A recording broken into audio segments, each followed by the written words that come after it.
Hey everyone, क्या आपको पता है कि 27 जनवरी 2025 मीन्स 27 जनवरी 2025 को उत्तराखंड ने एक इतिहास रच दिया। पता है कैसे? ये इंडिपेंडेंट इंडिया का पहला स्टेट बना जहाँ पे UCC means uniform civil code को लागू किया गया। पर क्या आपको पता है कि जिस यूसीसी पर इतना जो चर्चा चल रही है, इतना शोर है, उसका बेस हमारे कॉन्स्टिट्यूशन के पार्ट 4 और आर्टिकल 44 में 1950 से लिखा हुआ था। ठीक है, चलिए आज हम जानेंगे इसी पार्ट 4 और हमारे डीपीएसपीस के बारे में, क्योंकि पार्ट 4 किसे डील करता है? हमारे directive principles of state policy से, मीन्स डीपीएसपी से। आज की हमारी 1 पेजर सीरीज़ में हम डीपीएसपी को 10 मिनट के अंदर ख़त्म करने का पूरा ट्राई करेंगे। ऑलरेडी हम स्टार्टिंग के 7 एपिसोड्स ले चुके हैं। अगर आपने पहले वाली क्लासेस देखी हैं तो बहुत अच्छी बात है, नहीं देखी तो आप प्लेलिस्ट पे जाके पहले जो प्रीवियस 7 क्लासेस हैं उनको कंप्लीट कर लीजिए, देन 8th पर आइएगा, क्योंकि स्टार्टिंग वाले टॉपिक्स ना बहुत इंपॉर्टेंट होते हैं पॉलिटी में। हमारी क्लासेस भी हैं एंड उस पर बेस्ड एमसीक्यूज क्लासेस भी हैं, जिसको आपको अलग प्लेलिस्ट में मिल जाएगा, एमसीक्यू प्लेलिस्ट, है ना। चलिए अब करते हैं हमारा आज का लेक्चर स्टार्ट। अब देखो, अब हम देखेंगे बेसिक फ्रेमवर्क।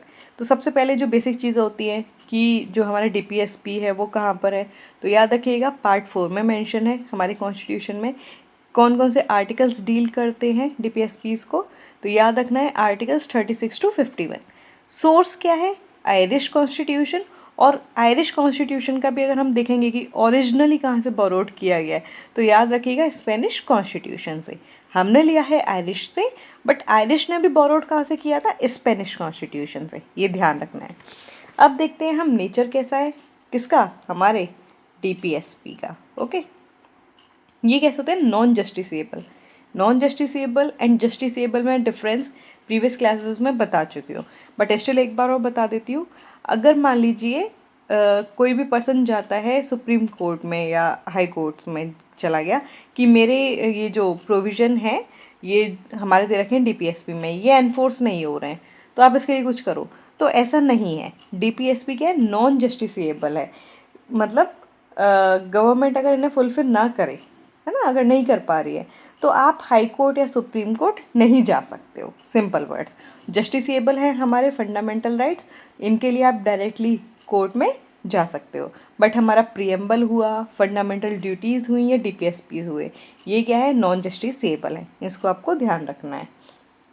अब आते हैं नेक्स्ट पॉइंट पे कि, और हाँ यहाँ पे एक पॉइंट और याद रखिएगा, आर्टिकल 37 भी यही बात बोलता है कि जो हमारे जो नेचर है ये कैसा है? नॉन जस्टिसेबल है। ओके, अब देखते हैं हमारा ऑब्जेक्टिव क्या है। ऑब्जेक्टिव है एक वेलफेयर स्टेट को एस्टेब्लिश करना। जो फंडामेंटल राइट्स हैं होते हैं ना हमारे, वो हमें पॉलिटिकल डेमोक्रेसी देते हैं, ये याद रखना। पर ये जो हमारे डीपीएसपीज है ये हमें क्या दे रहे हैं? सोशल एंड इकोनॉमिक डेमोक्रेसी दे रहे हैं। अभी हम सारे आर्टिकल्स देखेंगे ना, 36 37 तो अभी इसी स्लाइड पर है, एंड आगे के जो हम देखेंगे 38 से 51 तक, तो आपको क्लियर हो जाएगा कि यस, ये डीपीएसपी क्या कर रहे हैं? सोशल डेमोक्रेसी, इकोनॉमिक डेमोक्रेसी पर फोकस बना रहे हैं अपना। तो यहाँ पे मैंने मेंशन भी कर दिया है कि ये डिफर करते हैं फंडामेंटल राइट से, जो कि क्या कर रहे हैं? सिर्फ पॉलिटिकल डेमोक्रेसी को मेंटेन करते हैं। अब आर्टिकल 36 क्या कहता है?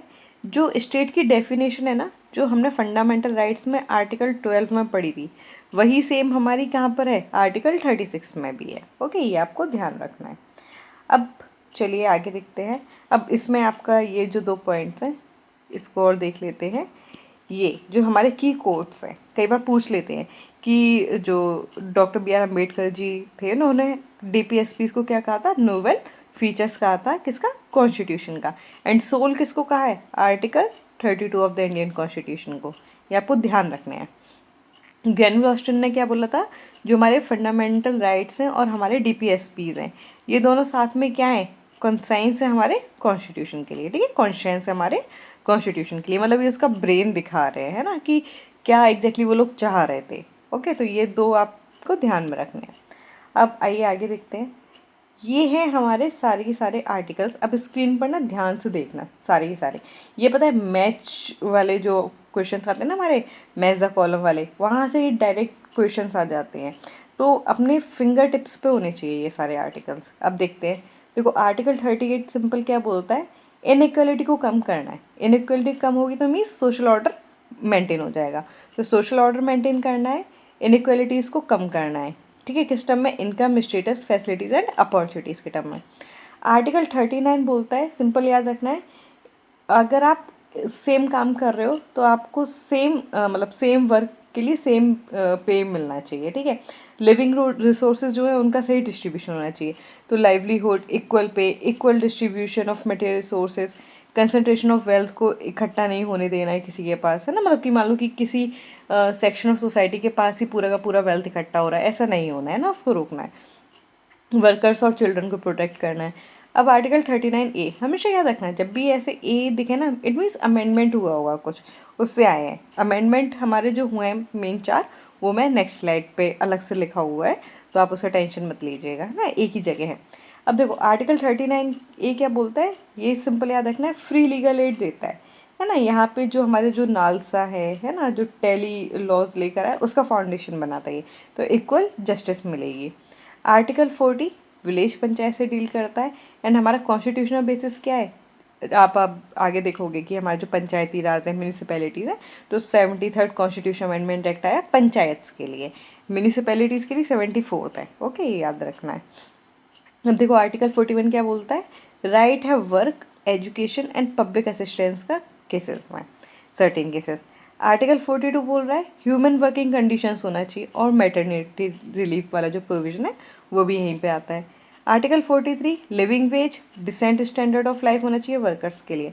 अब एक सेकंड में पॉज लूँगी यहाँ पे, है ना। अब आप खुद देखो, अभी तक हमने देखा सोशल ऑर्डर के बारे में बात कर रहे हैं, वीवन के बारे में बात कर रहे हैं, चिल्ड्रन के लिए बात हो गई, है ना, डिसेंट स्टैंडर्ड है, इक्वल पे होना चाहिए, इनइक्वालिटी ख़त्म करनी, कंसंट्रेशन ऑफ वेल्थ, क्या दिख रहा है, सोशल एंड इकोनॉमिक डेमोक्रेसी दिख रही है ना। इतने में आगे भी अब नोट करते जाना, आपको सोशल एंड इकोनॉमिक डेमोक्रेसी पर ही पूरा पूरा फोकस रहेगा। अब आता है आर्टिकल 43A, मीन्स ये भी अमेंडमेंट के थ्रू आया होगा। तो जो वर्कर्स का पार्टिसिपेशन है ना, वो मैनेजमेंट लेवल तक होना चाहिए। 43B एक और अमेंडमेंट था, ये डील किससे करता है, कोऑपरेटिव सोसाइटीज़ से। ओके, तो ये वॉलंटरी फॉर्मेशन हो सकता है, ऑटोनॉमस फंक्शनिंग होनी चाहिए, ये याद रखना है। अब आर्टिकल 44 ये थोड़ा इंपॉर्टेंट है। देखो मैंने हमारे लेक्चर की जो स्टार्टिंग थी वो भी किससे की थी, यूसीसी से, है ना। तो आर्टिकल 44 किससे डील करता है, यूसीसी से। यहाँ पे ना आपको दो चीज़ याद रखना है, एक हमारा गोवा का केस आता है, और उत्तराखंड बना है हमारा इंडिपेंडेंट इंडिया का पहला, जहाँ पे यूसीसी लागू है। गोवा में पहले से थी, बट जो पोर्चुगीज़ वाले लॉ चल रहे थे ना, उसके टर्म्स में चल रहा था वो, तो आपको ये क्लियर रखना है। और अभी असम में भी क्या बोलते हैं, ये बिल आया था, गुजरात में भी प्रोविज़न आया है। ठीक है, तो इसको थोड़ा सा, क्योंकि बहुत ज़्यादा न्यूज़ में है तो इसलिए इम्पोर्टेंट है। अब आता है आर्टिकल 45, ये early childhood care education for children below 6 years के लिए डील करता है। कल फंडामेंटल राइट वाली क्लास में मैंने आपको ट्राइट्स के बारे में बताया था, कि जो एजुकेशन से रिलेटेड है ना बच्चों के लिए, ये हमें फंडामेंटल राइट में भी देखने को मिलता है, हमें डीपीएसपीज में भी देखने को मिल रहा है, और फंडामेंटल ड्यूटी में भी देखने को मिलेगा, तो ये ध्यान रखना है। आर्टिकल 46 ये डील करता है educational and economic interest of एससीज, एसटीज एंड वीकर सेक्शन से। 47 बात करता है nutrition, standard of living, public health, prohibition of intoxicating substances and health injuries से रिलेटेड। 48 बोलता है एग्रीकल्चर एंड एनिमल हस्बेंड्री से रिलेटेड है, जो हमारे ब्रीड्स हैं, ठीक है, उनको प्रिजर्व करना है। स्लॉटरिंग जो होती है बैन की, जिनको वो स्लॉटरिंग जो करते हैं ना हमारी काउस की, कैटल्स की, उसको बैन करना है। फिर 48A मीन्स अमेंडमेंट से आया है, तो ये environment, forest and wild life protection से डील करता है। 49 हमारा किससे डील करता है, मॉन्यूमेंट्स या फिर जो नेशनल इंपॉर्टेंस की जो चीज़ें हैं ना, ऑब्जेक्ट्स हैं, उनको बचाने से रिलेटेड है। एंड ये भी याद रखिएगा, क्योंकि इस बार वंदे मातरम बहुत ज़्यादा न्यूज़ में रहा था, इसलिए ये वाला आर्टिकल थोड़ा सा इंपॉर्टेंट हो जाता है, आर्टिकल 49। जंतर मंतर पे भी अभी प्रोटेस्ट हुआ था, है ना, तो ये मॉन्यूमेंट्स को प्रोटेक्ट करना, नेशनल इंपॉर्टेंस की जो चीज़ें हैं उनको बचाना, तो ये हमारे किस आर्टिकल के तहत आता है, आर्टिकल 49। आर्टिकल 50 ये किससे डील करता है? Separation of judiciary from executive in public services, मतलब जुडिशरी को अलग रखना है एग्जीक्यूटिव से, किसमें? पब्लिक सर्विसेज में। एंड आर्टिकल 51 किससे डील करता है? इंटरनेशनल पीस को मेंटेन करना है और जो इंटरनेशनल लॉज हैं, ट्रीटी ऑब्लिगेशंस एंड आर्बिट्रेशन है, उनकी रिस्पेक्ट करनी है। अब देखो इसको थोड़ा याद कैसे रख सकते हैं, है ना? अभी तो देखने में लगेगा कि ये तो बहुत इकट्ठे हो गए।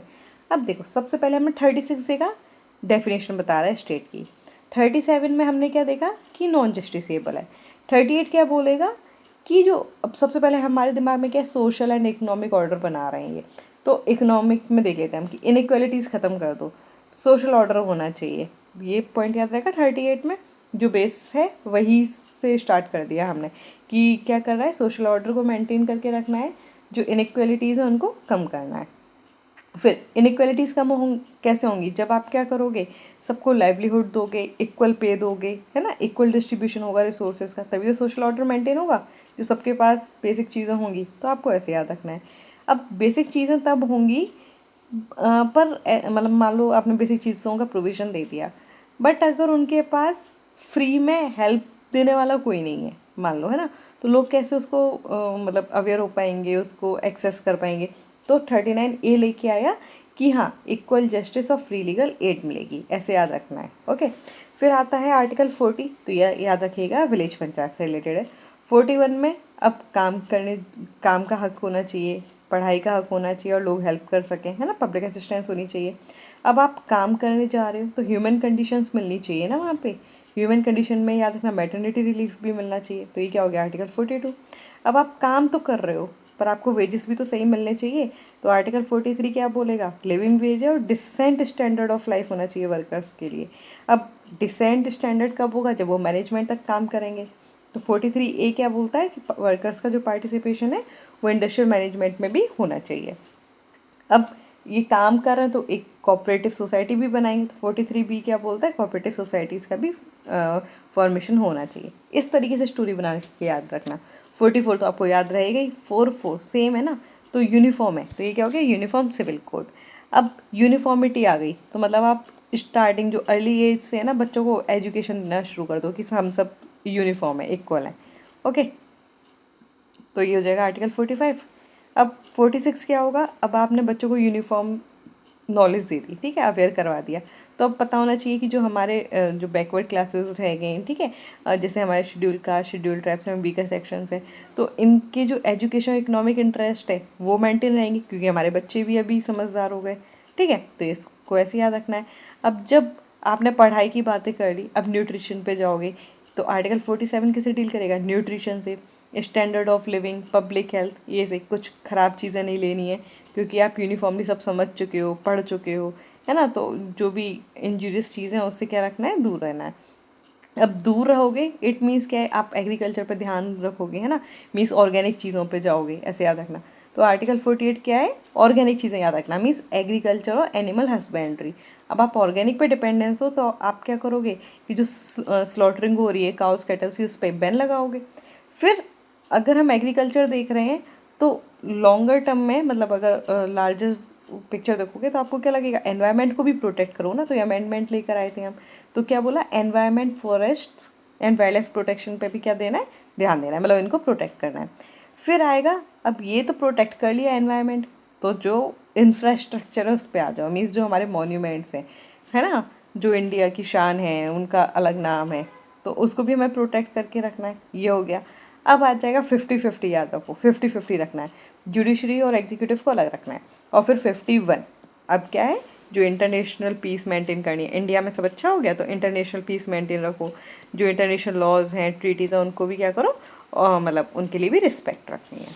आई एम होपिंग कि ये जो स्टोरी सुनाई है ऐसे ही कनेक्ट करते करते आप अपने आप 2-3 बार लिखिएगा, ठीक है, अपनी नोटबुक में, तो आपको याद हो जाएगा ये।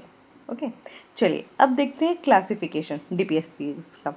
तो सबसे बड़ा ट्रैप तो पहले ये याद रखना कि जो क्लासिफिकेशन है ना ये कॉन्स्टिट्यूशन में मेंशन नहीं है। ओके, ये क्या है? सिर्फ एकेडमिक क्लासिफिकेशन है, मतलब हमने ही इसको क्लासिफाई कर लिया है, बट कॉन्स्टिट्यूशन मेकर्स ने इसको डिवाइड नहीं किया था। हमने देखा कि ये जो आर्टिकल 38, 39, 39A, 41, 42, 43 एंड 43A हैं, ये सोशलिस्ट की तरह हैं, ठीक है। मतलब इनइक्वालिटी ख़त्म कर दो, सबको ह्यूमन कंडीशंस दे दो, ये सारे प्रोविजंस है ना, तो ये हमारे क्या है, सोशलिस्ट प्रोविजंस है। गांधीयन वाले, ठीक है, विलेज पे ध्यान देना है आपको, फिर ये सारे जो प्रोविजंस आए, कोऑपरेटिव सोसाइटीज़ बना लो, है ना, इंटॉक्सिकेटिंग चीज़ें नहीं लेनी है ना, एनवायरनमेंट पे भी ध्यान देना है थोड़ा सा, तो ये वाले आ गए हमारे, ठीक है। तो ये कौन से गांधीयन प्रिंसिपल्स हैं। एंड रेस्ट जो बची वो हमारे क्या है, लिबरल इंटेलेक्चुअल प्रिंसिपल्स हैं। ये आपको तीनों याद रखने हैं। चलिए अब आगे आते हैं, इंपॉर्टेंट अमेंडमेंट्स कौन कौन से हुए। अभी मैंने बोला था ना, जब कैपिटल लेटर में ए और बी था, वो क्या है, अमेंडमेंट होता है हमारा। तो देखो 42nd अमेंडमेंट एक्ट से क्या हुआ, ये 1976 में आया। 39 क्लॉज एफ डाला गया, यहाँ पे हेल्दी चिल्ड्रन का डेवलपमेंट के बारे में बात हुई। कौन कौन से आर्टिकल ऐड किए हैं याद रखना, 39A, 43A and 48A। Okay, 39, 43 and 48A, यहाँ पे देख लो अब इसको, है ना। 39A, ठीक है, मतलब इक्वल जस्टिस के बारे में बात हो रही है। 43A वर्कर्स का पार्टिसिपेशन, और 48A हमारा एनवायरनमेंट प्रोटेक्शन पे बात हो रही है, ठीक है। तो ये तीनों हमारे किससे आए हैं, 42nd अमेंडमेंट एक्ट से। 44 यूनिफॉर्मिटी है ना, यहाँ पे भी याद रखो, तो ये इनइक्वालिटी को ख़त्म करने वाले प्रोविजन पे होगा। तो इन्होंने क्या किया, आर्टिकल 38 क्लॉज 2 लेकर आए, मतलब क्लॉज 2 को ऐड किया, जो क्या कर रहा है, मिनिमाइज़ कर रहा है इनइक्वालिटीज़ को, स्टेटस, फैसिलिटी एंड अपॉर्चुनिटी में, जो हमने सबसे ऊपर आर्टिकल देख लिया था। अब देखो 86 अमेंडमेंट एक्ट, ये तो हमने फंडामेंटल राइट्स में भी पढ़ा था। इसने क्या किया, ये जो एजुकेशन वाली चीज़ थी, तो 21A ये हमारे फंडामेंटल राइट में ऐड किया, और जो आर्टिकल 45 था उसको क्या किया, मॉडिफाई कर दिया, ठीक है। अर्ली चाइल्डहुड केयर के बारे में बात हुई है, मीन्स जो 6 साल से क्या है, छोटे हैं। अब आता है लास्ट हमारा 97th अमेंडमेंट एक्ट 2011 का। इसने क्या ऐड किया, 43B, मीन्स जो कोऑपरेटिव सोसाइटीज़ को प्रमोट कर रहे हैं ना, उस वाले प्रोविज़न को ऐड किया। तो ये आपको ध्यान रखने हैं। मतलब देखो इसका की यही है कि आप 1-2 बार क्लास को ढंग से देखो, ठीक है। नोट्स PDF ऑलरेडी मैंने टेलीग्राम पे अवेलेबल करवा दिए, क्लास से पहले ही मैं अवेलेबल करवा देती हूँ। तो आप क्या कर सकते हो, उस नोट्स को देखो, है ना, रिवाइज़ करो। अदरवाइज़ आपकी भी बुक्स होंगी, रिसोर्सेज होंगे, जो भी आप ऑलरेडी फॉलो कर रहे होंगे, आप वहाँ से भी कर सकते हो। और क्या कहते हैं, बाकी के अब कल हमारी इस पे बेस्ड क्या आएगी, MCQ सीरीज़ आएगी, तो आप MCQs अटैम्प्ट कीजिए। और सबसे ज़्यादा जो मोस्ट इम्पोर्टेंट चीज़ है, रिवाइज़ करते रहिए, पढ़े कहीं से भी, एंड अपने हाथ से बार बार प्रैक्टिस कीजिए, हैंड रिटन प्रैक्टिस कीजिए। जितनी बार लिख के करोगे ना, उतनी बार चीज़ें याद रहेंगी, ओके। उसका कोई भी सब्स्टिट्यूट नहीं होता है ना, तो ये आपको ध्यान रखना है। अब यहाँ पे आता है DPSP वर्सेस फंडामेंटल राइट्स को थोड़ा देख लेते हैं। ये मतलब डिफरेंसेस के टर्म्स में कई बार आ जाता है। तो यहाँ पे आपको याद रखना है कि किस आर्टिकल में डील करता है। तो फंडामेंटल राइट्स हमारे आर्टिकल 12 से 35 में, जबकि DPSPs क्या है, इसी के बाद ही हैं, 36 से 51। फंडामेंटल राइट्स पार्ट 3 में है, DPSPs हमारे पार्ट 4 में है। एनफोर्सिबिलिटी अभी देखा, फंडामेंटल राइट्स तो जस्टिसेबल है, कोर्ट में एनफोर्सेबल है, जबकि जो हमारे DPSPs हैं ये क्या है, नॉन एनफोर्सेबल है, नॉन जस्टिसेबल है। कोर जो फीचर है वो क्या है, फंडामेंटल राइट्स का पॉलिटिकल डेमोक्रेसी है, और DPSPs का सोशल एंड इकोनॉमिक डेमोक्रेसी। ये PYQs में आ चुका है, इसलिए मैं बार बार ये वाला पॉइंट मतलब फोर्स कर रही हूँ ना, हाई पिच पे लेके जा रही हूँ, ध्यान रखना। नेचर क्या है, ये तो नेगेटिव ऑब्लिगेशंस है ना, स्टेट पे रेस्ट्रिक्शंस लगा रहे हैं। बट DPSPs क्या है, हमारे पॉजिटिव ऑब्लिगेशंस, स्टेट को करने के लिए बोल रहे हैं, गाइड कर रहे हैं ये कि भाई आपको ये करना है। और फंडामेंटल राइट्स हमारे राइट्स हैं, पर स्टेट के अगेंस्ट में है ना, कि आपको रोक रहा है। तो याद रखना ये कैसे होते हैं, नेगेटिव ऑब्लिगेशंस। ये पॉइंट इंपॉर्टेंट है, नोट कर लीजिएगा। स्कोप के बारे में बात करेंगे, फंडामेंटल राइट तो इंडिविजुअल राइट्स के बारे में बात हो रही है, बट अभी हमने देखा जो DPSPs हैं वो सोशल एंड इकोनॉमिक डेमोक्रेसी ला रहे हैं ना, तो ये क्या है, वेलफेयर ओरिएंटेड स्टेट ऑब्जेक्टिव्स हैं। आई एम होपिंग कि आपको क्लियर हुआ होगा डिफरेंस अच्छे से, है ना, कोई भी कन्फ्यूजन नहीं रहा होगा। अब याद रखना जो की प्रिंसिपल है, फंडामेंटल राइट्स और DPSPs दोनों क्या है, कॉम्प्लीमेंट्री एंड हारमोनियस हैं, एक दूसरे से कॉम्पीट नहीं कर रहे हैं, बट एक दूसरे के साथ में एक अच्छा लिंक बना रहे हैं, ठीक है, कॉम्प्लीमेंट्री है। अब इसमें आपको याद रखना है मिनर्वा मिल्स केस, ठीक है, ये इंपॉर्टेंट है। मिनर्वा मिल्स केस 1980 का था। यहाँ पे सुप्रीम कोर्ट ने पता क्या बोला था, वो जो हार्मोनी एंड बैलेंस के बारे में बात की है ना, उसके बारे में था कि जो हार्मोनी एंड बैलेंस है हमारा फंडामेंटल राइट्स और DPSPs में, वो क्या है, basic structure of the constitution का पार्ट है। अब आप मेरे को कमेंट बॉक्स में बताइएगा जो बेसिक स्ट्रक्चर डॉक्ट्रिन था वो किस केस के थ्रू मतलब एक्सप्लिसिटली आया था, ठीक है। बहुत ही फेमस केस है, ठीक है, इसके बारे में आपको पता होना चाहिए एंड प्रीवियस क्लासेस में मैं बता भी चुकी हूँ। तो आपको बताना है बेसिक स्ट्रक्चर डॉक्ट्रिन किस कॉन्स्टिट्यूशनल आर्टिकल केस से रिलेटेड है। ओके, चलिए आगे चलते हैं।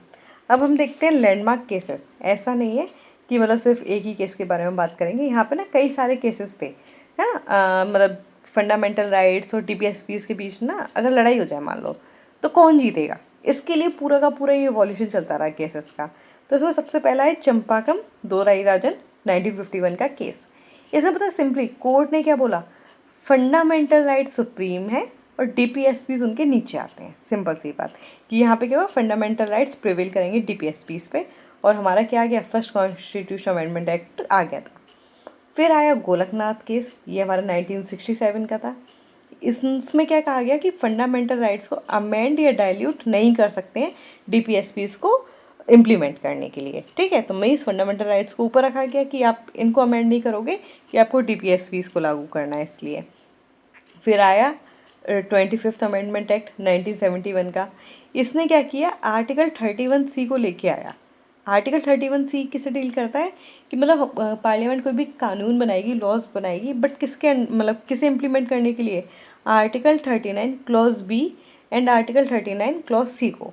तो उसको इनवैलिडेट नहीं माना जाएगा। अगर वो वायलेट भी करेंगे ना आर्टिकल 14 और 19 को, तो वो वायलेटिव नहीं है। सिंपल वर्ड्स में दोबारा बोल रही हूँ कि 25th अमेंडमेंट एक्ट ने क्या बोला, पार्लियामेंट ले आई कि हम अगर 39B और 39 क्लॉज सी अगर हम इसके इम्प्लीमेंट करने के लिए अगर लॉज लेकर आ रहे हैं, तो हम उसको डालेंगे आर्टिकल 31C के अंडर, ओके। और ये अगर वायलेट भी करेंगे आर्टिकल 14 और 19 के प्रोविजंस को, तो ये इनवैलिडेट नहीं होगा, ये हमारे लॉज सही होंगे, ठीक है। ये बोला पार्लियामेंट ने।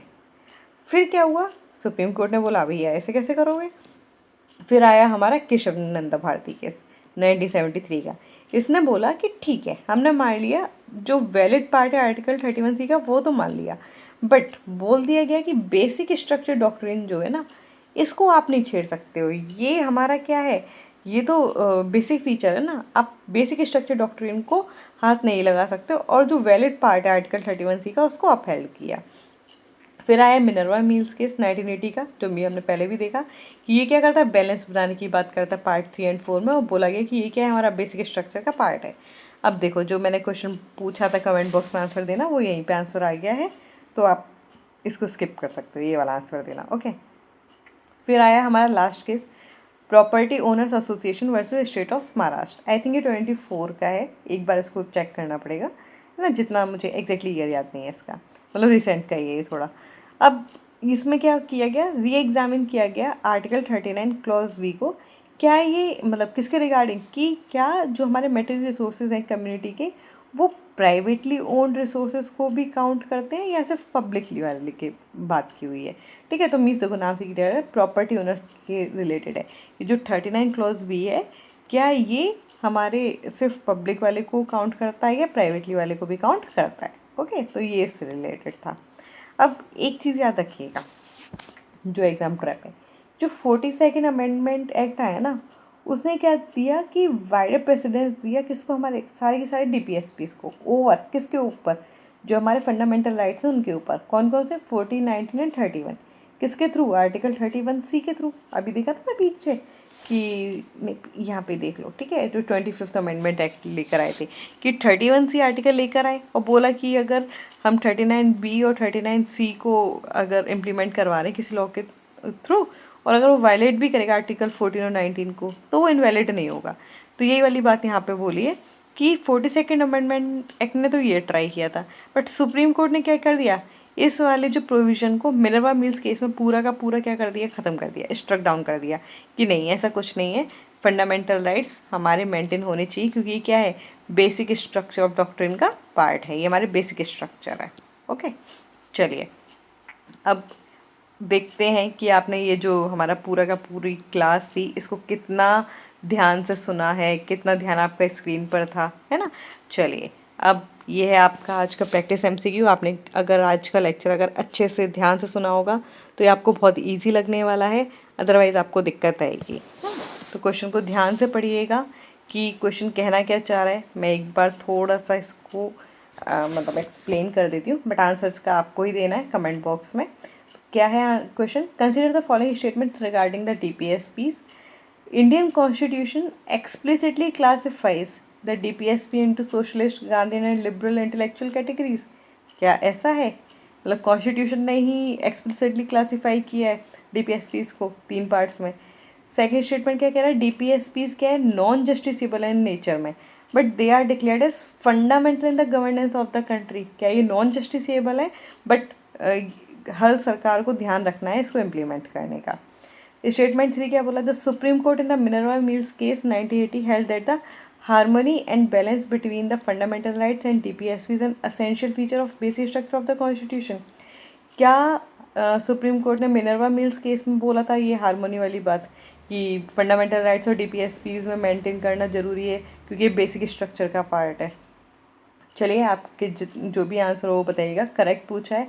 अगर आपको एक स्टेटमेंट सही लग रहा है तो ये आंसर चूज़ कीजिएगा, 2 सही लग रहे हैं तो बी ऑप्शन चूज़ कीजिएगा, तीनों सही लग रहे हैं तो सी, और अगर कोई भी सही नहीं लग रहा है तो डी। अपना आंसर कमेंट बॉक्स में ज़रूर बताइएगा। और कल हम क्या करेंगे, आज जो हमने पढ़ा है हमारे DPSP का चैप्टर, कल इस पे बेस्ड 5 MCQs की सीरीज़ आएगी। तो तब तक के लिए अच्छे से क्लास को सुनिए, अपना नोट्स बनाते रहिए, ठीक है। हैंड रिटन नोट्स आपको PDF टेलीग्राम पे अवेलेबल हो ही गई है, तो वहाँ से भी आप और डिटेल में पढ़ सकते हो। एंड अच्छे से पढ़ते रहो, रिवाइज करते रहो, ठीक है। कल हम हमारा MCQ सेशन लेंगे एंड मिलेंगे हमारी नेक्स्ट पॉलिटी की क्लास में। तब तक के लिए keep learning, keep revising and keep shining. And हाँ, वन मोर थिंग, अगर आपको ये जितना भी हमारे जो सेशंस चल रहे हैं, अगर वो पसंद आ रहे हैं, मतलब आपके काम के हैं, अगर आपको लग रहा है कि आपकी हेल्प हो रही है पढ़ाई में अगर अच्छे से, तो हमारी ये जो क्लासेस हैं इनको लाइक, शेयर एंड सब्सक्राइब करना मत भूलिएगा, ठीक है। आपके जो भी फेलो एस्पिरेंट्स हों, है ना, जो खुद भी प्रिपेयर कर रहे हैं, फैमिली मेम्बर्स में भी अगर कोई कर रहा हो तो उनके साथ भी शेयर ज़रूर कीजिएगा। ओके, चलिए फिर रिवाइज करते रहिए, पढ़ते रहिए, ठीक है। चलिए, okay okay, thank you, bye.